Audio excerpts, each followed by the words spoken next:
Little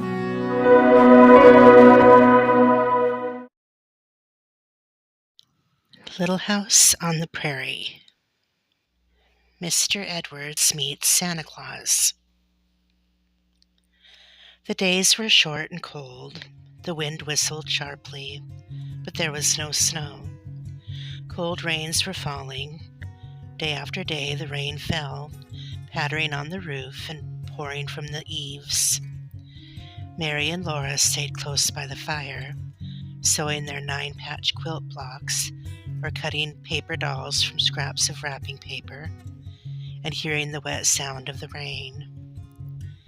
Every night was so cold that they expected to see snow next morning, but in the morning they saw only sad, wet grass. They pressed their noses against the squares of glass in the windows that Pa had made, and they were glad they could see out, but they wished they could see snow. Laura was anxious because Christmas was near, and Santa Claus and his reindeer could not travel without snow. Mary was afraid that even if it snowed, Santa Claus could not find them, so far away in Indian territory. When they asked Ma about this, she said she didn't know. "What day is it?" they asked her anxiously. "How many more days till Christmas?" And they counted off the days on their fingers till there was only one more day left. Rain was still falling that morning. There was not one crack in the gray sky. They felt almost sure there would be no Christmas. Still, they kept hoping. Just before noon, the light changed.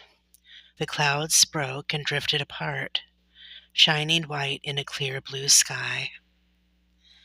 The sun shone, birds sang, and thousands of drops of water sparkled on the grasses. But when Ma opened the door to let in the fresh, cold air, they heard the creek roaring. They had not thought about the creek. Now they knew they would have no Christmas because Santa Claus could not cross that roaring creek. Pa came in, bringing a big fat turkey. If it weighed less than 20 pounds, he said, he'd eat it, feathers and all. He asked Laura, "How's that for a Christmas dinner? Think you could manage one of those drumsticks?" She said yes, she could, but she was sober. Then Mary asked him if the creek was going down, and he said it was still rising. Ma said it was too bad. She hated to think of Mr. Edwards eating his bachelor cooking all alone on Christmas Day. Mr. Edwards had been asked to eat Christmas dinner with them, but Pa shook his head and said a man would risk his neck trying to cross that creek now. "No," he said, "that current's too strong. We'll just have to make up our minds that Edwards won't be here tomorrow." Of course, that meant that Santa Claus could not come either. Laura and Mary tried not to mind too much. They watched Ma dress the wild turkey, and it was a very fat turkey. They were lucky little girls to have a good house to live in, and a warm fire to sit by, and such a turkey for their Christmas dinner. Ma said so, and it was true. Ma said it was too bad that Santa Claus couldn't come this year, but they were such good girls that he hadn't forgotten about them. He would surely come next year. Still, they were not happy. After supper that night, they washed their hands and faces, buttoned their red flannel nightgowns, tied their nightcap strings, and soberly said their prayers. They lay down in bed and pulled the covers up. It did not seem at all like Christmas time. Pa and Ma sat silent by the fire. After a while, Ma asked why Pa didn't play the fiddle, and he said, I don't seem to have the heart to, Carolyn. After a longer while, Ma suddenly stood up. I'm going to hang up your stockings, girls, she said. Maybe something will happen. Laura's heart jumped, but then she thought again of the creek, and she knew nothing could happen. Ma took one of Mary's clean stockings and one of Laura's, and she hung them from the mantel shelf on either side of the fireplace. Laura and Mary watched her over the edge of their bed covers. Now go to sleep, Ma said, kissing them good night. Morning will come quicker if you're asleep. She sat down again by the fire, and Laura almost went to sleep. She woke up a little when she heard Pa say, You've only made it worse, Carolyn. And she thought she heard Ma say, No, Charles, there's the white sugar. But perhaps she was dreaming. Then she heard Jack growl savagely. The door latch rattled and someone said, Ingalls! Ingalls! Pa was stirring up the fire, and when he opened the door, Laura saw that it was morning. The outdoors was gray. Great fish hooks, Edwards. Come in, man. What happened? Pa exclaimed. Laura saw the stockings limply dangling, and she scrooged her eyes shut into the pillow. She heard Pa piling wood on the fire, and she heard Mr. Edwards say he had carried his clothes on his head when he swam the creek. His teeth rattled and his voice shivered. He would be all right, he said, as soon as he got warm. It was too big a risk, Edwards, Pa said. We're glad you're here, but that was too big a risk for a Christmas dinner. Your little ones had to have a Christmas, Mr. Edwards replied. No creek could stop me after I fetched them their gifts from Independence. Laura sat straight up in bed. Did you see Santa Claus? She shouted. I sure did, Mr. Edwards said. Where? When? What did he look like? What did he say? Did he really give you something for us? Mary and Laura cried. Wait a minute, Mr. Edwards laughed. And Ma said she would put the presents in the stockings, as Santa Claus intended. She said they mustn't look. Mr. Edwards came and sat on the floor by their bed, and he answered every question they asked him. They honestly tried not to look at Mom, and they didn't quite see what she was doing. When he saw the creek rising, Mr. Edwards said he had known that Santa Claus could not get across it. But you crossed it, Laura said. Yes, Mr. Edwards replied, but Santa Claus is too old and fat. He couldn't make it, where a long, lean razorback like me could do so. And Mr. Edwards reasoned that if Santa Claus couldn't cross the creek, likely he would come no farther south than Independence. Why should he come 40 miles across the prairie only to be turned back? Of course he wouldn't do that. So Mr. Edwards had walked to Independence. In the rain? Mary asked. Mr. Edwards said he wore his rubber coat. And there, coming down the street in Independence, he had met Santa Claus. In the daytime? Laura asked. She hadn't thought that anyone could see Santa Claus in the daytime. No, Mr. Edwards said. It was at night, but light shone out across the street from the saloons. Well, the first thing Santa Claus said was, Hello, Edwards. Did he know you?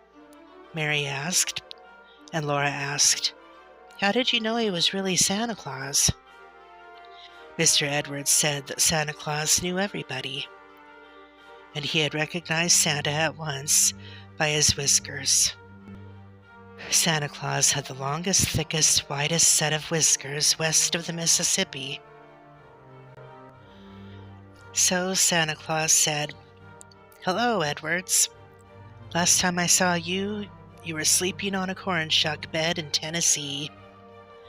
And Mr. Edwards well remembered that little pair of red yarn mittens that Santa Claus had left for him that time. Then Santa Claus said, "I understand you're living now down along the Verdigris River. Have you ever met up down yonder with the two young girls named Mary and Laura?" "I surely am acquainted with them," Mr. Edwards replied.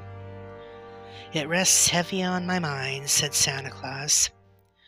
"They are both of them sweet, pretty, good little young things, and I know they are expecting me. I surely do hate to disappoint two good little girls like them. Yet with the water up the way it is, I can't ever make it across that creek. I can figure no way whatsoever to get to their cabin this year, Edwards." Santa Claus said, "Would you do me the favor to fetch them their gifts this one time?" "I'll do that, and with pleasure," Mr. Edwards told him. Then Santa Claus and Mr. Edwards stepped across the street to the hitching posts where the pack mule was tied. "Didn't he have his reindeer?" Laura asked. "You know he couldn't," Mary said. "There isn't any snow." "Exactly," said Mr. Edwards. "Santa Claus traveled with the pack mule in the Southwest." And Santa Claus uncinched the pack and looked through it. Then he took out the presents for Mary and Laura. "Oh, what are they?" Laura cried. But Mary asked, "Then what did he do?" Then he shook hands with Mr. Edwards, and he swung up on his fine bay horse.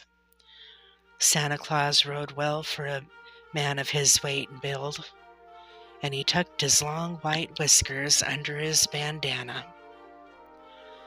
"So long, Edwards," he said, and he rode away on the Fort Dodge trail, leading his pack mule and whistling. Laura and Mary were silent in an instant, thinking of that. Then Ma said, "You may look now, girls." Something was shining bright in the top of Laura's stocking. She squealed and jumped out of bed. So did Mary, but Laura beat her to the fireplace. And the shining thing was a glittery new tin cup. Mary had one exactly like it. These new tin cups were their very own. Now they each had a cup to drink out of.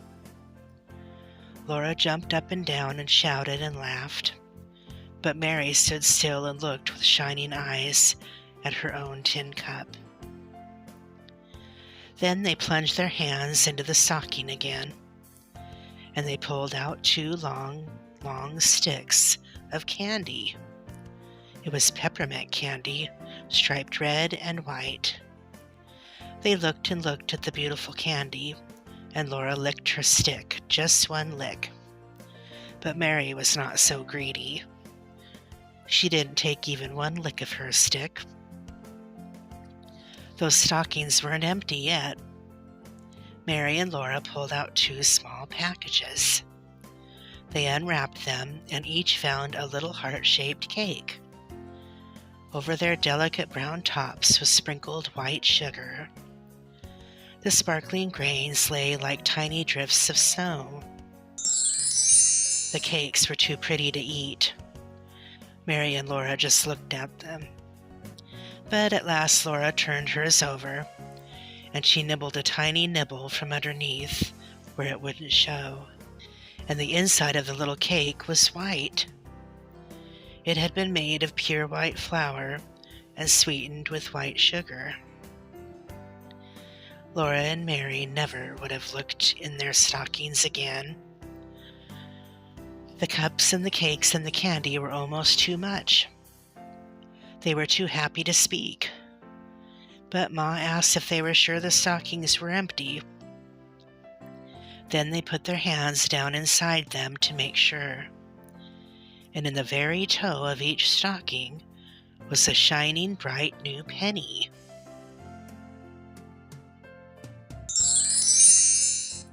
They had never even thought of such a thing as having a penny. Think of having a whole penny for your very own. Think of having a cup and a cake and a stick of candy and a penny. There never had been such a Christmas. Now, of course, right away, Laura and Mary should have thanked Mr. Edwards for bringing those lovely presents all the way from Independence. But they had forgotten all about Mr. Edwards. They had even forgotten Santa Claus. In a minute they would have remembered, but before they did, Ma said gently, "Aren't you going to thank Mr. Edwards?" "Oh, thank you, Mr. Edwards, thank you," they said, and they meant it with all their hearts. Pa shook Mr. Edwards' hand, too, and shook it again. Pa and Ma and Mr. Edwards acted as if they were almost crying. Laura didn't know why. So she gazed again at her beautiful presents. She looked up again when Ma gasped, and Mr. Edwards was taking sweet potatoes out of his pockets. He said they had helped to balance the package on his head when he swam across the creek. He thought Pa and Ma might like them with the Christmas turkey. There were 9 sweet potatoes. Mr. Edwards had brought them all the way from town, too. It was just too much. Pa said so. "It's too much, Edwards," he said. They never could thank him enough. Mary and Laura were too excited to eat breakfast. They drank the milk from their shiny new cups, but they could not swallow the rabbit stew and the cornmeal mush. "Don't make them, Charles," Ma said. "It will soon be dinner time." For Christmas dinner there was the tender, juicy, roasted turkey.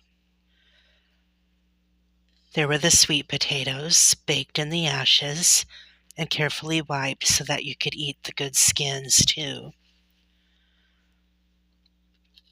There was a loaf of salt-rising bread made from the last of the white flour.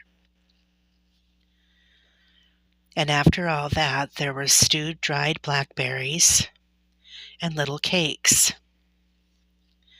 But these little cakes were made with brown sugar, and they did not have white sugar sprinkled over their tops. Then Pa and Ma and Mr. Edwards sat by the fire and talked about Christmas times back in Tennessee and up north in the big woods. But Mary and Laura looked at their beautiful cakes and played with their pennies and drank their water out of their new cups. And little by little they licked and sucked their sticks of candy till each stick was sharp-pointed on one end. That was a happy Christmas.